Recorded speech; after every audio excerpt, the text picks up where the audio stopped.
no Salmo de número 126. Bom, não foi por esquecimento que o nosso momento de oração intercessória não aconteceu ainda. Nós vamos ter um momento de oração intercessória, mas vamos fazer ele após a mensagem, porque eu gostaria que você orasse a Deus hoje de uma forma diferente, pedisse algo diferente a Deus, né, e você relembrasse junto comigo aqui que Deus está abençoando a sua vida e vai continuar abençoando. Então, quando você vier à frente hoje, no período de oração intercessória, você não vai só pedir algo a Deus, você vai relembrar que Deus continua agindo na sua vida e que no ano que vem não será diferente. Salmo de número 126, diz assim a palavra de Deus: quando o Senhor trouxe os cativos de volta a Sião, foi como um sonho. Então a nossa boca encheu-se de riso e a nossa língua de cantos de alegria. Até nas outras nações se dizia, o Senhor fez coisas grandiosas por este povo. Sim, coisas grandiosas fez o Senhor por nós. Por isso estamos alegres. Senhor, restaura-nos, assim como enches o leito dos ribeiros no deserto. Aqueles que semeiam com lágrimas, com cantos de alegria colherão. Aquele que sai chorando enquanto lança a semente, voltará com cantos de alegria, trazendo os seus feixes. Eu quero pensar com você hoje acerca da maneira correta, pelo menos do cristão, né? Já que a palavra de Deus veio para você hoje, vem para você, a maneira correta do cristão encarar o futuro. Eu não sei como está seu coração com relação ao ano que vem. Eu não sei quais são os seus sonhos, seus projetos de vida. Eu não sei se você tem algum medo no fundo da alma. Eu não sei se você tem medo de fracassar no ano que vem. Eu não sei o que você tem no fundo da alma. Mas uma coisa é fato: se você é cristão, você precisa encarar o futuro, seja nesse momento de virada de ano, ou em qualquer outro momento do ano. Você precisa encarar o futuro à luz daquilo que a gente vai trazer para você aqui, porque eu quero crer que isso são princípios fundamentais, e você vai descobrir comigo que no final da mensagem é um recado muito simples, muito objetivo, muito claro, mas às vezes nós nos esquecemos de agir dessa forma. Então eu quero passar para você hoje aquilo que no meu entendimento, à luz do Salmo 126, é a maneira correta do cristão encarar o futuro. O Salmo de número 126, ele discorre sobre o povo de Israel. É um momento do povo de Israel que está sendo narrado por alguém. E ele fala praticamente de 3 tempos aqui na trajetória, ou pelo menos em um percurso, um pedaço de vida do povo de Israel. Ele vai abordar, no primeiro momento, dos versos 1 até o 3, se você olhar e ler com um pouquinho de calma, você vai perceber que o narrador desse texto, ele está se referindo ao passado do povo. Os verbos estão no passado. Eu quero que você comece aqui a analisar comigo esse texto. O texto vai dizer assim: quando o Senhor trouxe os cativos de volta a Sião, foi como um sonho. Quando o Senhor trouxe, ele está se referindo ao passado, algo que já aconteceu. Ele está escrevendo algo que já aconteceu. E no verso 2 ele vai dizer: então a nossa boca encheu-se de riso, a nossa língua de cantos de alegria. E até nas outras nações se dizia: o Senhor fez coisas grandiosas por este povo. Sim, aí o narrador concorda. Sim, coisas grandiosas fez o Senhor por nós. Fez no passado. Então o narrador do texto, o salmista, ele está se referindo ao passado. Mas ele não para por aí. No verso 4, ele vai trazer algo presente, porque ele vai mudar o verbo. Ele vai dizer para o Senhor: Senhor, restaura-nos. Agora não é mais o passado. Agora é um pedido. É um pedido para algo que está, uma necessidade do presente. É um momento agora presente que está sendo colocado, está sendo apresentado no Salmo. E depois ele vai nos versos seguintes, no verso 5 e no verso 6, você vai perceber que o texto aponta para um futuro. Está dizendo acerca de coisas que ainda vão acontecer, porque a Bíblia vai dizer, aqueles que semeiam com alegria, semeiam com lágrimas, com cantos de alegria colherão no futuro. Aquele que sai chorando enquanto lança semente, voltará com cantos de alegria, trazendo os seus feixes. Agora o foco muda. Então aqui, nesse primeiro momento, eu posso dizer para você que são 3 períodos na época do povo em questão, ou seja, do povo de Israel, cujo qual o salmista está se referindo e cujo qual hoje Deus usa esse texto, né, para trazer alguns princípios para a minha vida e para a sua vida, de como a gente deve encarar o futuro que está chegando aí. De certa forma, parece que esses 3 períodos aqui são os períodos da nossa própria vida. Se você analisar os períodos que o texto está trazendo, o período passado, o período presente e o período futuro, se fizermos uma análise comparativa com o que o povo de Israel, que foram os originários do texto, viveram, e o que nós estamos vivendo hoje na nossa vida, não é muito diferente. Muda-se a geração, muda-se o contexto, muda-se a época, mas nós também temos um passado, porque o verso 3 vai falar de uma história de salvação. Uma história de salvação. O povo estava cativo, e então esse povo, ele é trazido de volta. E é uma história bonita, e o narrador, ele praticamente traz para a gente, ele traz à tona um passado de glória. E ele fala, quando o Senhor fez isso, olha, aconteceu isso e aquilo. Ele traz à tona o passado glorioso, ou seja, como Deus restaurou, ou pelo menos resgatou o povo do cativeiro e traz o povo de volta para o seu lar.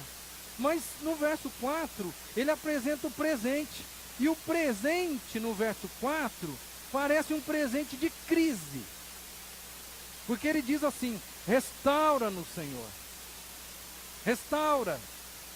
Se ele está dizendo restaura, é porque tem alguma coisa quebrada, alguma coisa está errada, alguma coisa precisa de conserto, é algo que talvez está vazio e agora precisa ser cheio. Restaura, Senhor. E é engraçado que agora vem o período de crise. Ele falou da glória do passado, mas o presente se apresenta como um presente de crise. Mas o texto vai continuar e ele fala de um futuro. E o futuro que ele apresenta, ele tem 2 características marcantes. O futuro que ele apresenta aqui no texto fala sobre investimento, aquele que sai e semeia com lágrimas, ele volta com alegria. Então são 2 coisas, investimento, mas também promessa. Você conseguiu enxergar que no futuro, de acordo com os princípios que o texto está apresentando para a gente aqui, esse futuro é um futuro de investimento, mas ele é um futuro de promessa, um futuro promissor, um futuro abençoador. Por isso, irmão, isso daí tem muito a ver comigo, isso daí tem muito a ver com você, porque todos nós aqui temos um passado. Se você tem um passado com Deus, você tem um passado de glória. Você tem história para contar. Porque quem tem um passado com Deus, pelo menos a história da conversão, ele tem para contar. Se você é um homem de Deus ou uma mulher de Deus, você pode dizer assim, Deus nunca me abençoou, eu nunca ganhei nada, eu não melhorei nada, mas você tem um passado de glória, porque você estava perdido e ele resgatou você. Foi o que aconteceu com o povo. O povo estava no cativeiro e Deus foi lá e resgatou esse povo. Já era motivo de satisfação e de alegria. Então, se você é homem e mulher de Deus, você também tem essa prerrogativa. Você carrega consigo um passado glorioso, porque Deus já resgatou você. Mas todos nós também temos um presente. E no presente, aí que a gente erra. A gente comete o grande erro. No presente, a gente esquece do passado. E a gente vive a crise. É engraçado, né? Como o salmista, ele enxerga a crise do dia. E ele pede para Deus: Deus tem misericórdia de mim. Deus tem misericórdia do povo. Restaura-nos, Senhor. Restaura-nos desta forma. Nós estamos precisando de ajuda. E você? Você é diferente? Não.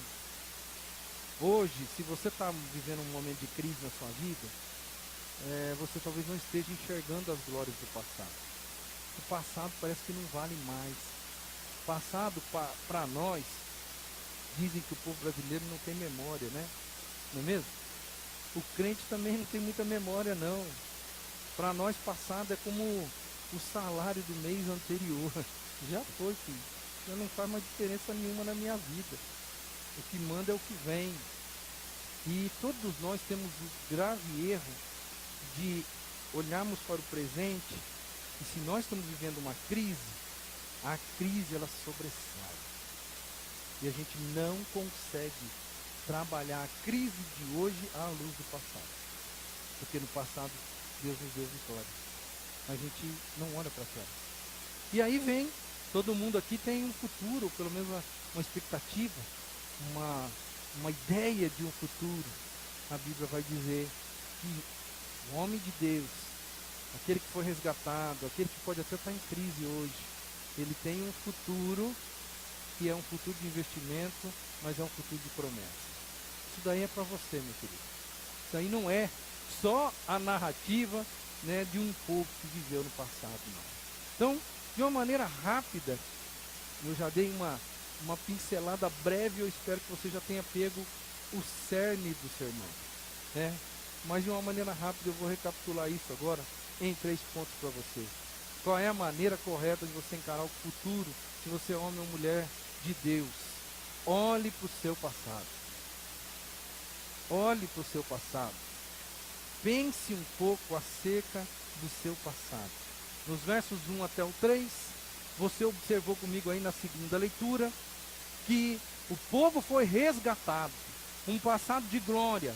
Eu quero dizer para você, o mesmo Deus que resgatou o povo de Israel, mesmo Deus que tirou aquele povo, né, com mão de ferro, tirou aquele povo do cativeiro e trouxe de volta para Sião, o Deus que agiu no passado, é o mesmo Deus que age hoje, porque a Bíblia diz que o Senhor é o mesmo, ontem, hoje e o será, eternamente.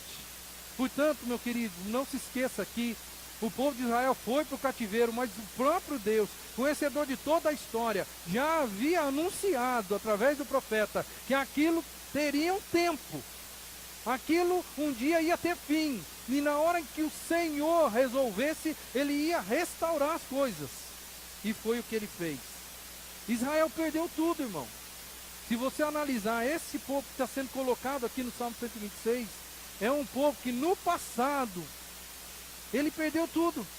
Israel perdeu a nação, perdeu liberdade, perdeu pátria, perdeu o templo, coisa que para eles era algo que nunca iria acontecer. Perdeu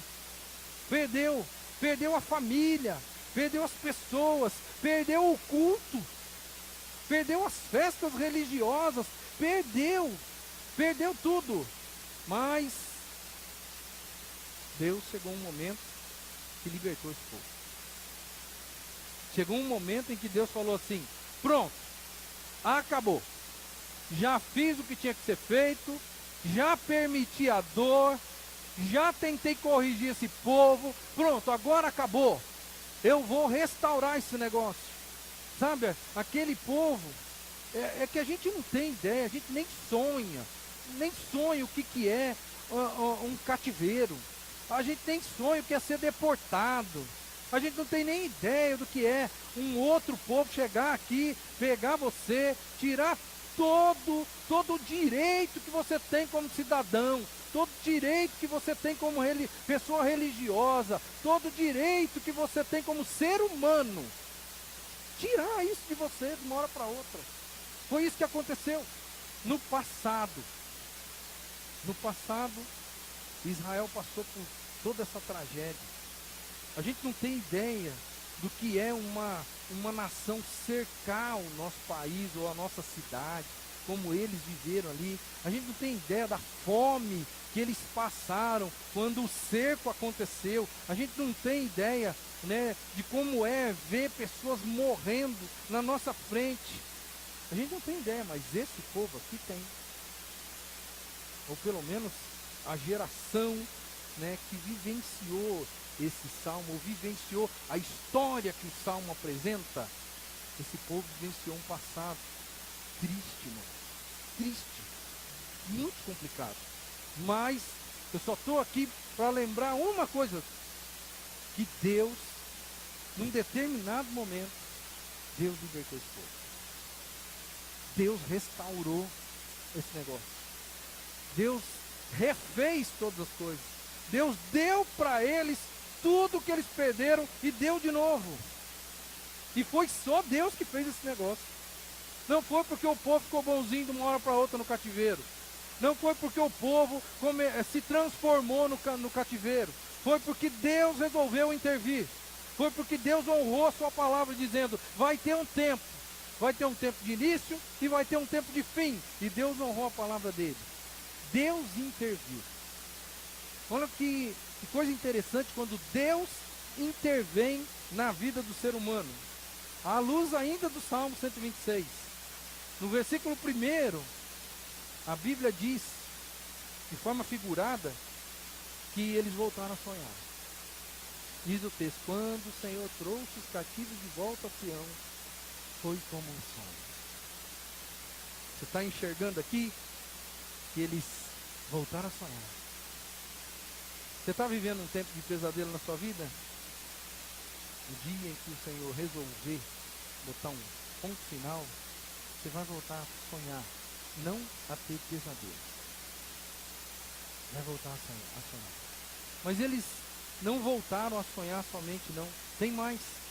A Bíblia vai dizer no versículo 2 que além de voltar a sonhar, eles ficaram felizes. O texto vai dizer: então a nossa boca encheu-se de riso e a nossa língua de cantos de alegria. Quem sonha, canta. Quem tem pesadelo, se emudece. Quem volta a sonhar, volta a ter alegria. Quando Deus entra em cena, o sonho volta. Quando Deus entra em cena na vida da gente, a alegria, ela se instaura na vida da gente. E o negócio não fica só com a gente. O texto vai dizer que a alegria foi tão grande, que essa alegria, ela causou um impacto que foi além fronteiras do povo de Israel.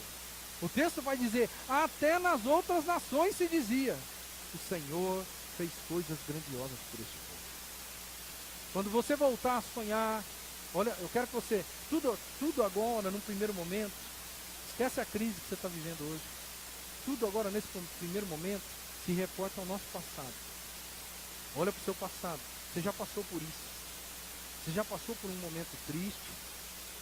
Você já passou por um momento de muita agonia. Mas um dia Deus restaurou você, lá no passado. Você tem uma história para contar. Eu sei que você tem uma história para contar. E um dia você voltou a sonhar. E um dia você teve alegria de novo. E um dia as pessoas perceberam. Vou contar uma coisa boa para você. Eu acho que é boa porque diz respeito a mim. E quando diz respeito a mim, diz respeito à minha igreja, né? E essa semana agora deu uma escapadinha. Eu fui para Maringá, eu fui para Mandaguari, a Andréia foi visitar a mãe e o pai, eu fui visitar a mãe e o pai. E chegando em Maringá, algumas pessoas conversando com a gente, e conversa daqui, conversa dali, e uma pessoa encostando na Andréia, começou a conversar muito com a Andréia, uma ex-ovelha, e aí o que ela falou assim para a Andréia? Dá para ver na cara do pastor que vocês estão bem. Dá para ver na cara dele de que vocês estão bem na igreja onde vocês estão. Ele está feliz. Olha o brilho nos olhos dele. Quando a gente está bem, irmão, Isso vai além fronteira. As pessoas enxergam isso. E já houve um tempo na sua vida, assim como houve um tempo na vida do povo de Israel, onde você teve os seus sonhos resgatados, aonde você teve alegria na vida, aonde a sua alegria foi tamanha, que as pessoas percebiam que você estava feliz. Quando Deus intervém, essa coisa acontece. E a última coisa que acontece aqui dentro desse enredo, é que o povo tem um reconhecimento, de que é isso mesmo. Se a pessoa perguntasse para mim, eu ia falar, é isso mesmo, você acertou, eu estou bem, eu estou feliz, eu estou vendo Deus agindo no meu ministério, eu estou vendo Deus agindo no meio da minha igreja, eu estou com esperança, uma esperança viva de um futuro melhor. Quando isso acontece, um reconhecimento sincero do povo, é porque o povo está sentindo na pele a bênção de Deus. O texto vai dizer, sim, é o autor concordando com o que as pessoas das outras nações estavam dizendo. Sim, é verdade, coisas grandiosas o Senhor está fazendo por nós, tem feito por nós, e é por isso que nós estamos alegres. É por isso. Pois é, meu querido, isso tudo para mostrar para você que você precisa olhar para o seu passado, porque você também tem um passado de glória. Você também tem uma história para contar, aonde Deus um dia interviu na sua vida, Deus um dia resgatou os seus sonhos, Deus um dia te deu alegria, colocou alegria estampada no seu rosto. As coisas aconteceram de uma forma com que todos que estavam ao seu redor também perceberam isso, e você reconheceu a bênção de Deus na sua vida. Se nós tivéssemos um tempo, se fosse aí um dia, um culto de 31 de dezembro, onde o pastor fala assim, pode falar seu testemunho aí, irmão. Eu poderia começar aqui com a Flávia, e terminar lá, com o William, lá no canto, ó, conta aí alguma coisa que Deus fez na sua vida. Se não foi nesse ano, meu querido, fala do ano passado, fala do ano anterior, fala 2017, 2016, mas todo mundo aqui tem uma história de bênção para contar. Tem algo grandioso que Deus fez, que reconhecidamente falando, você vai dizer, Deus fez isso por mim, não foi eu, foi Deus que fez esse negócio por mim. Pois é, eu estou te dando uma receita aqui, ó, quando você agora olha para 2019, você está encarando o futuro pela frente, você está aí cheio de medo, você está cheio de confusão na sua cabeça, você talvez está vivendo uma crise hoje. Primeira coisa que você precisa fazer é olhar para o seu passado e relembrar. Quero trazer à memória aquilo que me traz ou me dá esperança. Esse é o primeiro ponto que eu quero deixar para você. Olha para o passado, querido, para você não ter medo do seu futuro. Olha para o passado e enxergue o que Deus já fez. As maravilhas que Deus fez ontem devem nos inspirar a buscá-lo com mais fervor hoje. Aquilo que Ele já fez. Essa frase não é minha, mas ela é fantástica para esse negócio aqui, para esse dia, para esse momento. Aquilo que Deus fez ontem na sua vida é o suficiente, irmão, para inspirar você a continuar buscando esse Deus mais e mais, com mais fervor ainda hoje. Segunda coisa, qual é a maneira correta do cristão autêntico, verdadeiro, encarar o futuro? Não se assuste com os desafios do presente. O verso 4 vai trazer para a gente aqui o presente. O presente do narrador, o presente do salmista. Ele vai dizer no 4, Senhor, restaura-nos. Como? Assim como enches o leito dos ribeiros no deserto, ou na sua tradução talvez, no Negev, que é um deserto lá de Israel. Todos nós, como eu já disse, todos nós temos a tendência a supervalorizarmos a crise do presente. Quando você está vivendo em um momento de dificuldade, você esquece que Deus já fez um monte de coisa na sua vida. Você esquece. Você perde a fé. Tem muito cristão que tem uma história linda com Deus. Linda. Muitas coisas Deus já fez na vida dele e fez de forma miraculosa. Mas como ele hoje, nesse dia, ele está vivendo uma crise, ele está com a fé abalada. Ele não sabe como agir. Ele está enfraquecido na fé. Por que ele está enfraquecido na fé? Porque nós temos uma tendência muito grande de supervalorizarmos o presente e não aprendemos com o passado de glória que Deus já fez na nossa vida. Esse é o cerne da mensagem para você hoje. Porque se você aprender esse negócio, se você aprender a olhar para o passado e perceber a mão de Deus na sua vida, você não vai ter medo do presente. A crise de hoje, não é motivo de desânimo. É motivo de você dobrar o seu joelho, meu querido. É motivo de você fazer da sua crise um momento, um tempo de oração na sua vida. É momento de você se aproximar ainda mais de Deus. Em muitos momentos, na igreja primitiva, as pessoas estavam com medo. As pessoas estavam com medo. Os discípulos estavam com medo. Quando Jesus chegou ressurreto e apareceu para eles, os discípulos estavam trancados. E de repente a glória de Deus se manifestou no meio deles. Mas eles estavam com medo. O presente da vida deles era de medo. Você lembra lá? Finalzinho do Evangelho, né? Jesus morreu. Jesus ressuscitou. Algumas pessoas viram Jesus. Mas nem todos os apóstolos viram Jesus. E eles estavam trancafiados. Todos eles morrendo de medo. O presente deles era de medo, porque eles imaginavam que uma coisa ruim iria acontecer com eles. E de repente Jesus chega e entra sem abrir a porta e diz o que para eles? Paz seja convosco. O momento é de medo, mas Jesus chegou, meu irmão. Jesus chegou, e quando eu fico imaginando, quando Jesus chegou, o medo deve ter ido embora.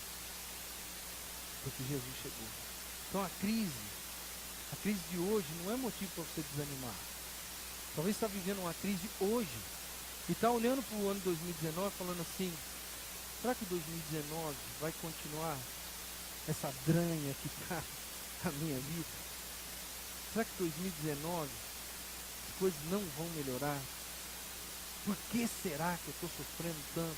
Eu vou entrar o ano com o pé esquerdo, porque eu estou instaurado, ou está instaurada na minha vida, um processo de crise. A crise, irmão, para o cristão, a crise de hoje é o cenário, o melhor cenário para um milagre de Deus. Eu aprendi isso com o pastor Pascoal Piragini, que não existe milagre sem caos. Você concorda comigo? Não existe milagre sem caos. A gente quer viver os milagres, mas a gente não quer viver o caos. E aí a coisa não acontece, porque milagre só acontece em meio ao caos. Então, se a sua vida está um caos, é o melhor cenário para o milagre acontecer. Milagre não acontece quando as coisas estão todas tranquilas, boas e absolutamente sossegadas.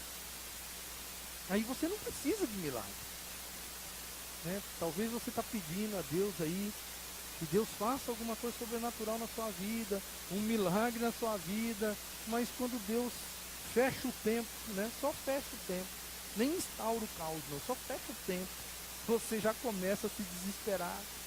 E aí Deus olha para você e fala: mas que negócio é esse?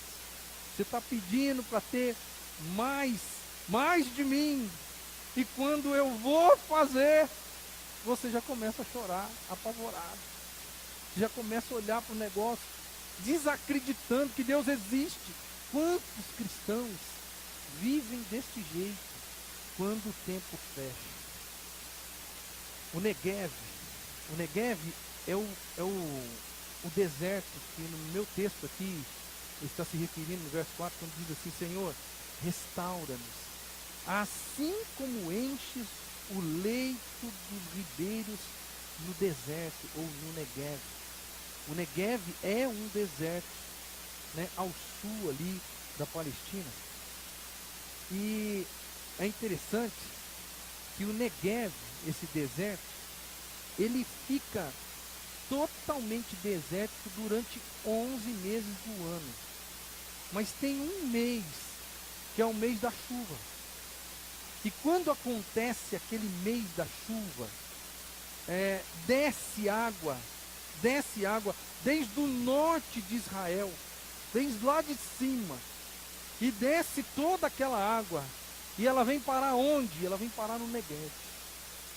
E ela, por onde ela vai formando oásis. E no deserto, acredite, aonde tem água, o deserto é uma maravilha. Aonde tem água, em se plantando as coisas acontecem. Então, esse processo, ele acontece da noite para o dia. Esses dias atrás aí nós fomos surpreendidos por uma notícia ruim de algumas pessoas que foram mortas numa cachoeira, porque eles viveram um negócio parecido com isso aqui. Estava tudo bem aqui, mas tinha chovido lá não sei aonde, e porque tinha chovido lá não sei aonde, a água veio com uma força fenomenal, e essa água acabou tirando a vida de 5 pessoas, se eu não me engano. Pois é isso aqui que o texto está trazendo para a gente. É isso aqui que o salmista está dizendo para a gente. Senhor, ele está pedindo assim, Senhor, restaura-nos da noite para o dia, restaura-nos em um piscar de olhos, assim como o Senhor transborda os rios, e que esses rios chegam até o deserto do Negev. Ou seja, num momento de supetão, a coisa acontece. E ele sabia do que ele estava falando. Então ele está falando da crise do presente. Ele está lá vivendo um drama. E ele está pedindo, Senhor, tem misericórdia de mim e resolve meu problema. Mas resolve meu problema urgente. E resolve já. Resolve da forma com que acontece as enchentes dos rios que vêm parar e vêm regar o deserto do Negev. Por favor, Senhor, tem misericórdia. Eu estou vivendo uma crise. No mês da chuva, os oásis se formam. Pode passar mais 11 meses sem chuva. Mas vai chegar um momento que ela vai voltar. E vai transbordar. E vai trazer vida de novo do Negev. Vai trazer vida de novo para o seu deserto. Olha que texto bonito. Eu trago na nova linguagem, né, na nova tradução da linguagem de hoje, para ficar assim um pouco mais compreensível. Porque isso tem a ver com o que o salmista está dizendo, mas tem a ver com a nossa vida também. Diz assim: eu, o Senhor, sou o seu Criador, e o tenho ajudado desde o dia que você nasceu. Meu servo, não fique com medo, pois eu o amo e o escolhi para ser meu. Eu vou fazer com que caia chuva no deserto e com que as terras secas corram rios. Assim também derramarei o meu espírito sobre os seus descendentes e lhes darei as minhas bênçãos. Isaías 44, 2 e 3.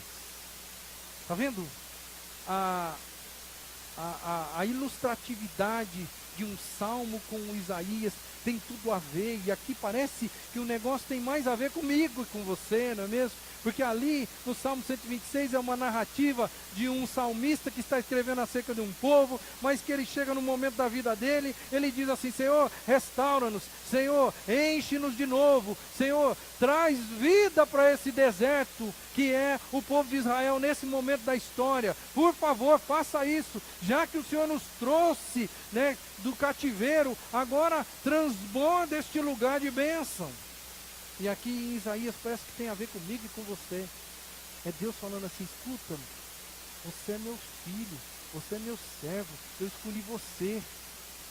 Você não vai ficar desamparado em nenhum momento. É isso que esse texto está dizendo. Eu vou resolver a sua vida assim como eu resolvo a questão do deserto com relação aos rios. Eu vou resolver. É isso que Isaías 44 está dizendo para mim e para você, meu irmão. E a última coisa, e eu já uso essa terceira como a conclusão dessa breve palavra para o seu coração. Qual é a maneira correta de você encarar o futuro? Continue trabalhando firme, mesmo chorando, na certeza de um futuro de bênção. Por que eu digo continue trabalhando firme, mesmo chorando? Porque talvez hoje o teu presente seja um presente de crise. De crise. A ordem aqui é aquilo que eu disse no início do sermão: investimento e promessa. Tem que haver essas duas coisas na cabeça do cristão. Não adianta só viver de promessa. Tem que ter investimento. É por isso que, de uma forma figurada, o salmista, ele vai dizer nos versos 5 e 6, aqueles que semeiam com lágrimas, com cantos de alegria colherão. Aquele que sai chorando enquanto lança a semente, voltará com cantos de alegria, trazendo os seus feixes, ou seja, o resultado da sua colheita. Mas, até vir o resultado da colheita, o texto diz que aqueles que saem com lágrimas, semeando. Por isso que eu digo para você, continue trabalhando firme, mesmo se você estiver num momento de crise e chorando, mas tenha certeza que o seu futuro, o que vem pela frente da sua vida, no ano de 2019, 2020, 2021 e até o final da sua existência, é um futuro de bênçãos. Essa é a foto que eu procurei mais moderna possível, para você pelo menos entender um pouco do que o salmista está dizendo. Aquele que sai com lágrimas, semeando, um dia ele vai voltar feliz da vida, carregando seus feixes. A semeadura na época do Salmo 126 é algo parecido com isso daí. Parecido com esse negócio. Tá? E é interessante porque existe uma dinâmica, um dinamismo nesse negócio de semeadura à luz do povo antigo. E não dos nossos avós, não. Porque os nossos avós já gozavam de certa tecnologia. Eu estou falando do cara que semeava no contexto do escritor do Salmo 126. Que saía andando, chorando e semeando com lágrimas, na expectativa de que um dia ele voltasse com o seu molho nas suas mãos.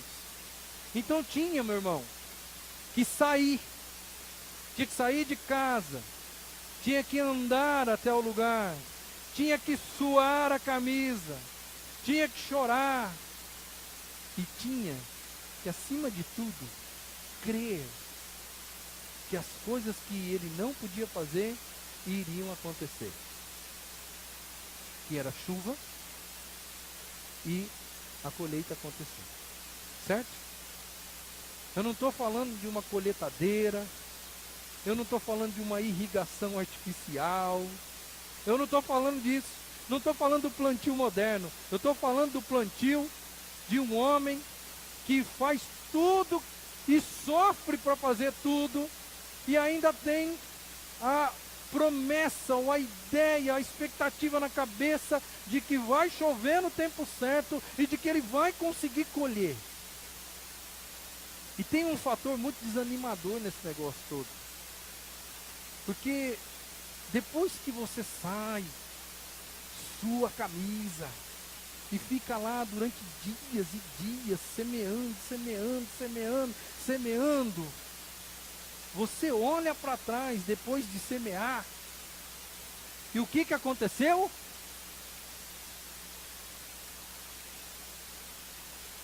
Nada.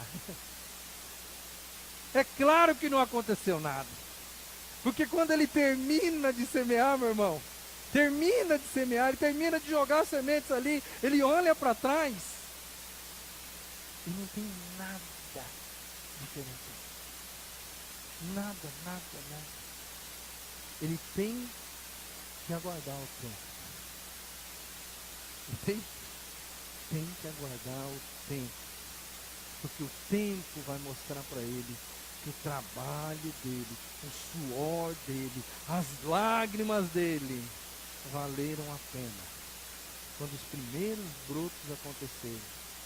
Mas mesmo quando os primeiros brotos acontecerem, ainda não é certeza de que eu vou colher os grãos que vão trazer a felicidade plena para minha alma.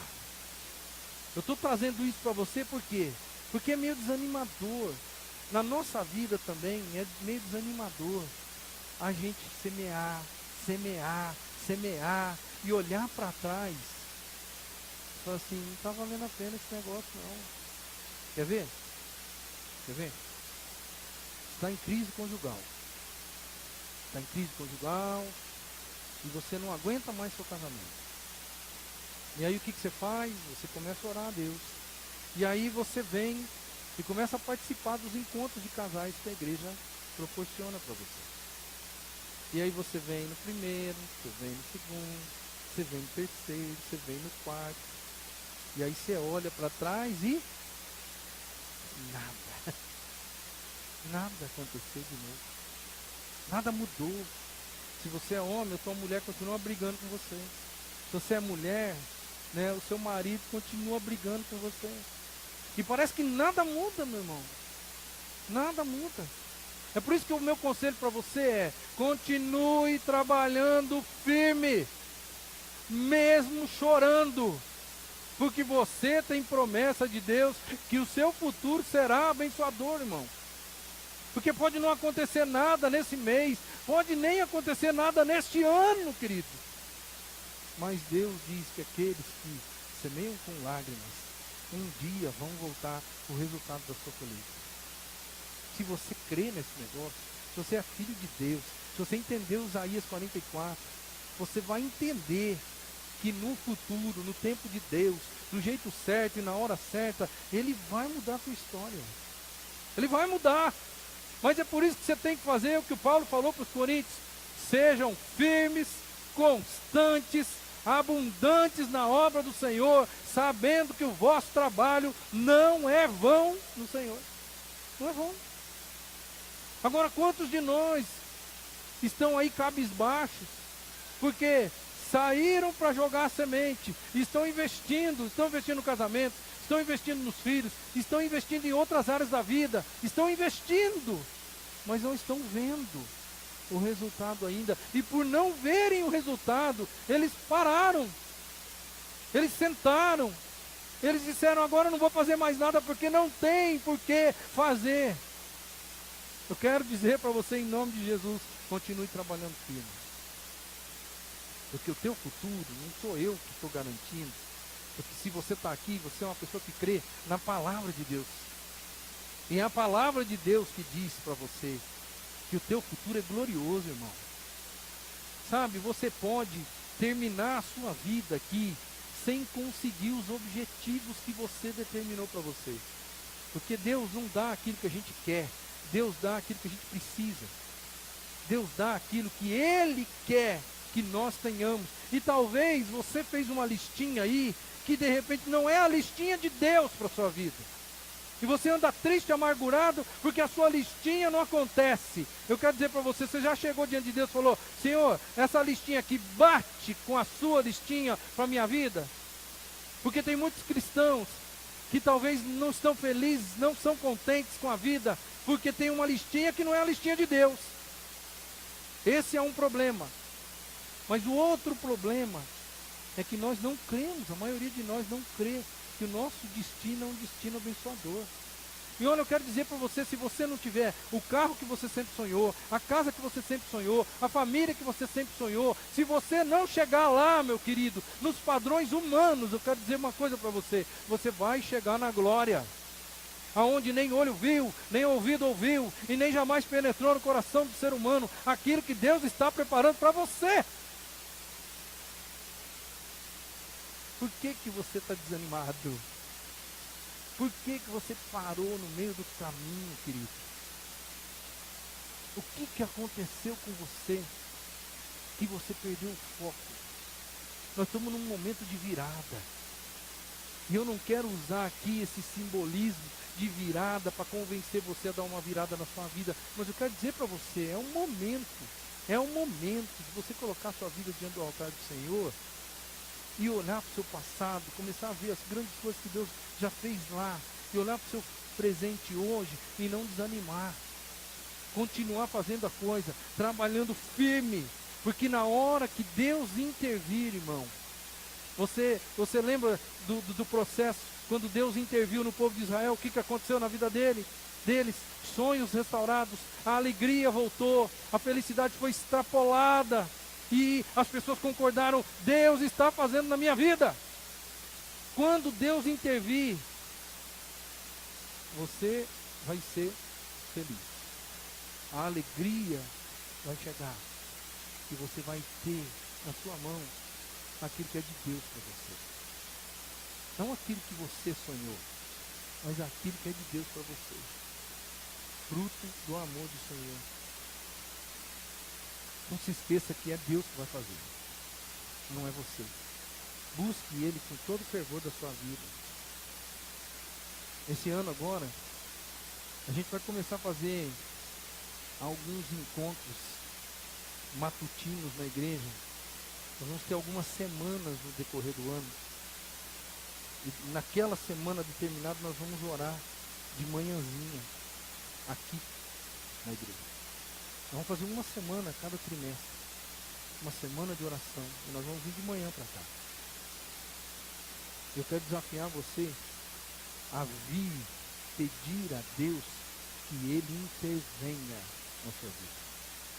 Porque quando Ele entrar nesse negócio, as coisas vão acontecer. Eu não tenho dúvida disso. O Salmo 46 fala assim, que Deus é o nosso refúgio bem presente na hora da crise, da angústia, não é mesmo? E sabe como que termina esse salmo, que a gente não grava muito? O salmo termina dizendo assim, aquietai-vos e sabei que eu sou Deus. Aquietai-vos. Para de lutar, para de reclamar, para de espernear. É isso que está querendo dizer o aquietai-vos. Não é de ficar em silêncio só, é de parar o que você está fazendo. Porque Deus é refúgio bem presente na hora da crise. Se você está vivendo uma crise, olha, a única coisa que você tem que fazer é continuar semeando, querido. É isso que você tem que fazer. Olha para o passado, não se assuste com o presente, continua semeando. Continua fazendo aquilo que você sabe que Deus pediu para você fazer. Porque no tempo de Deus, o seu deserto vai ser restaurado. E a alegria vai chegar, você pode ter certeza. As suas lágrimas hoje, que você está jogando no chão, não se esqueça, elas estão regando a sua colheita. Não se esqueça disso. Você pode até estar chorando, porque a Bíblia diz, aquele que sai chorando. Ou seja, ela não esconde a dor do processo, mas ela diz com certeza, vai voltar com alegria, vai voltar com o resultado do trabalho na sua mão. É por isso que eu deixo essa última frase para você hoje. O crente que consegue enxergar a mão de Deus no seu passado, vive um presente tranquilo, por causa da certeza de um futuro abençoado. É só isso. É uma receita. Em 3 pulinhos para você. O crente que consegue enxergar a mão de Deus no passado, não tem medo do presente. Porque ele sabe que o futuro é abençoador. Isso é para o cristão. Isso é para aquele que entregou a vida para Jesus. Isso é para aquele que está vivendo para agradar o Senhor. Isso é para aquele que está vivendo nos caminhos retos do Senhor. Isso é para aquele que vai chorar durante o processo, porque o processo é doído. Jesus nunca escondeu, ele disse, no mundo vocês vão ter aflições. Ele disse, aquele que quiser vir após mim, negue-se a si mesmo, tome sua cruz a cada dia e me siga. O processo é doloroso, mas o futuro é garantido. É por isso que eu estou aqui, na expectativa de que Deus há de me dar uma alegria muito maior do que a alegria que eu tenho hoje na minha vida pessoal. Espero em nome de Jesus que Deus abençoe a sua vida com essa palavra animadora para entrar em 2019 com os dois pés. Não é só com o pé direito não, com os dois pés e com a cabeça no céu. Aí você vai ser o que Deus tem para você. Antes de nós encerrarmos, a gente vai cantar. E agora é o nosso momento de oração intercessória. Mas se você aprendeu alguma coisa hoje, antes de você pedir alguma coisa para Deus, que tal você pedir, Senhor, me ensina a olhar para o passado e enxergar a tua mão bondosa na minha vida. Me ensina. E me ensina, Senhor, a olhar para o futuro com a certeza de que o Senhor, e não eu, o Senhor vai me dar alegria. Então é um momento de oração intercessória. Se você quiser vir para frente, fazer seu pedido, fazer a sua oração, pedir a Deus, pode vir. Mas peça isso também. Peça isso que eu falei, porque você vai ter um ano muito abençoado e muito mais feliz. Vamos ficar em pé e vamos adorar o Senhor, cantando essa canção que já diz tudo. Eu sei que tu estás comigo, Senhor. Também sei que nada acontece sem a tua vontade. Mas eu preciso aprender a confiar em ti. Eu preciso aprender a descansar em ti, porque tu és o meu Senhor. Vamos adorar o Senhor.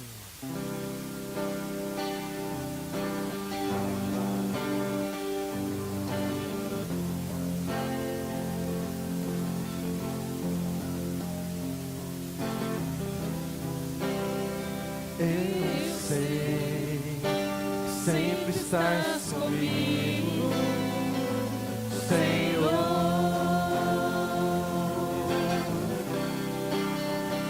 Também sei que nada acontece sem a tua vontade, mas preciso aprender a confiar em ti, mas preciso aprender a descansar em ti. Tu és meu Senhor. Todas as coisas cooperam para o bem daqueles que te amam. Todas as coisas cooperam para o bem daqueles que te amam. Todas as coisas cooperam para o bem daqueles que te amam. Todas as coisas cooperam para o bem daqueles que te amam. Eu sei que sempre estás comigo, Senhor. Aleluia. Também sei que nada acontece sem a tua vontade,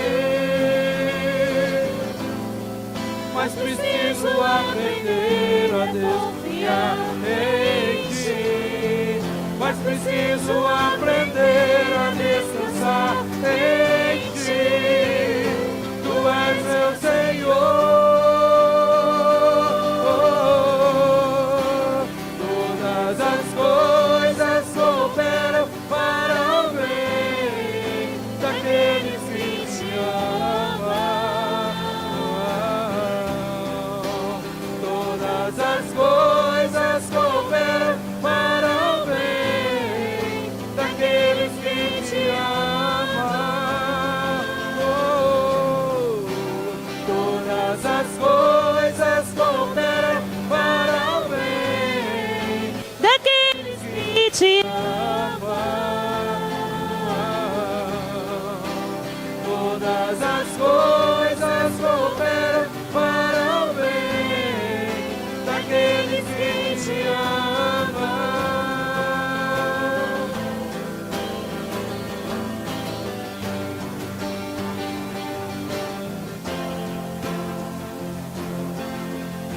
entregarei, tudo entregarei, tudo entregarei.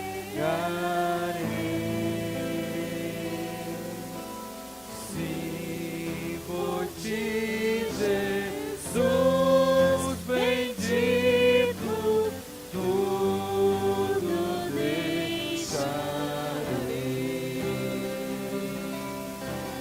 tudo entregarei,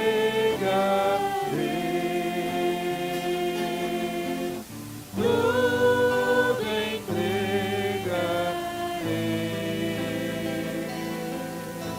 Sim, por ti, Jesus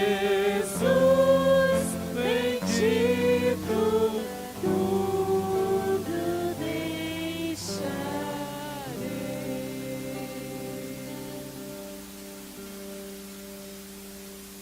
Pedi para o pastor Dorival, fazer a oração de súplica pela sua vida, você que vem à frente, mas também pedir a Deus para Deus ensinar a gente, né? A gente precisa aprender esse negócio. Se a gente não aprender esse negócio, irmãos, a gente vai viver uma vida meio medíocre. Não tem outra palavra. Vai viver uma vida cristã medíocre. Não é essa vida que Deus tem para você. Aprenda a olhar para o passado e enxergar a glória de Deus na sua vida. Não tenha medo do hoje. Olhe para o futuro e descubra que mesmo que todos os seus sonhos fracassem aqui, você vai estar na glória. Eu não estou te prometendo aquilo que as igrejas por aí prometem. Vida boa, com saúde, vida cheia de dinheiro, vida sem problema, porque não é isso, ou só isso, que a Bíblia diz que nós vamos ganhar.